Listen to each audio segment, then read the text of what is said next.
KCS ആക്ടിൻ്റെ section 37മായി ബന്ധപ്പെട്ട് എപ്പോഴും confusion ഉണ്ടാക്കുന്ന 3 ഫോമുകളാണ് ഫോം നമ്പർ 9, 10, 11. സെക്ഷൻ 37 നമുക്കറിയാം, ഡിഡക്ഷൻ ഫ്രം സാലറി, സാലറിയിൽ നിന്നുള്ള ഡിഡക്ഷൻ.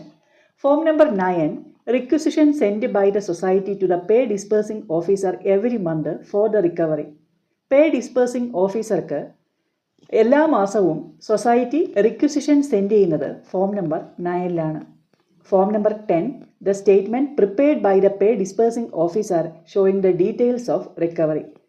Details of recovery, സാലറിയിൽ നിന്നുള്ള ഡിഡക്ഷൻ കാണിച്ചുകൊണ്ട് പേ ഡിസ്പേഴ്സിംഗ് ഓഫീസർ പ്രിപ്പയർ ചെയ്യുന്ന സ്റ്റേറ്റ്മെൻറ്റ് ഫോം നമ്പർ 10ലാണ്.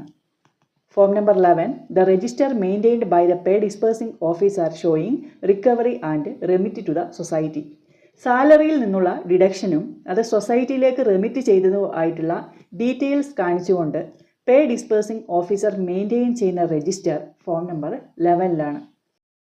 അപ്പോൾ റിക്കവറിക്ക് വേണ്ടി എല്ലാ മാസവും സൊസൈറ്റി പേ ഡിസ്പേഴ്സിംഗ് ഓഫീസർക്ക് റിക്വസിഷൻ സെൻഡ് ചെയ്യുന്നത് ഫോം നമ്പർ 9ലാണ്.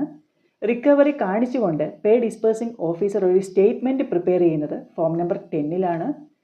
ഡീറ്റെയിൽസ് ഓഫ് റിക്കവറിയും അതുപോലെ അത് സൊസൈറ്റിയിലേക്ക് റെമിറ്റ് ചെയ്തതുമായിട്ടുള്ള ഡീറ്റെയിൽസ് കാണിച്ചുകൊണ്ട് പേ ഡിസ്പേഴ്സിംഗ് ഓഫീസർ ഒരു രജിസ്റ്റർ മെയിൻറ്റെയിൻ ചെയ്യുന്നു, അത് ഫോം നമ്പർ 11ലാണ്. സെക്ഷൻ 37മായി ബന്ധപ്പെട്ട ഈ ഫോമുകളിൽ ഇനി കൺഫ്യൂഷൻ ഉണ്ടാവില്ല എന്ന് വിചാരിക്കുന്നു.